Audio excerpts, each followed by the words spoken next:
Joe, no better person than you right now to help our attendees really make sense of what exactly is in this big, beautiful bill and where does it stand now?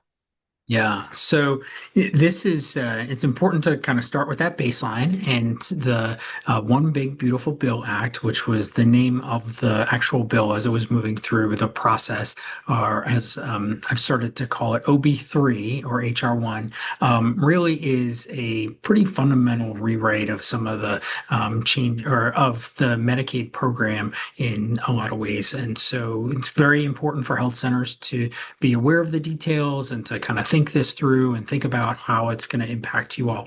It was passed by very tight margins in the House and the Senate in the over the summer timeframe, and so it was signed into law by the president on July 4th.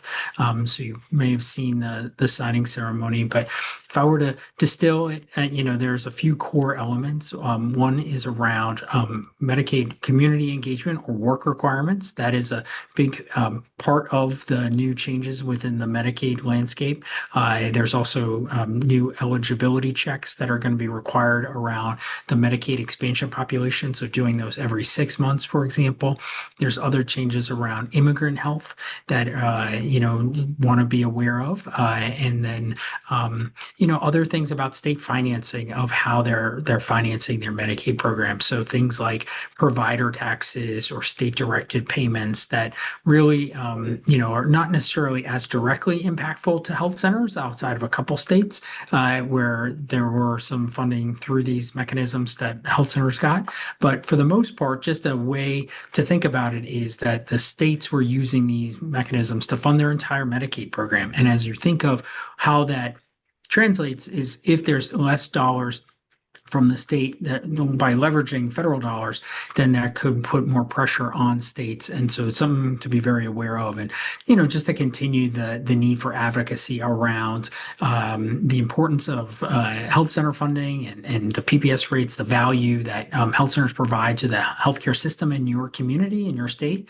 and that connection with your state Medicaid agency. So that's kind of at a high level, some of the changes within the law and one of the other things I guess I should mention also is there's a new $50 billion fund over a 5-year period for rural health transformation. And health centers are eligible for that. While there's been a lot of talk about rural hospitals, and obviously rural hospitals are an important part of the healthcare system in rural communities, rural health centers are just as important, if not more, when a hospital closes. And so Mhm. we want to really make sure that through that program, rural health centers are getting the funding that they need, along with other health centers in the states, because it's not just rural health centers that are actually named in the law. It's actually health centers and lookalikes across the board. And so that's just something to be aware of. About 50% or 50% of that funding goes to the states, the other 50% is at CMS. And while they're working out some details, we're already starting to do some outreach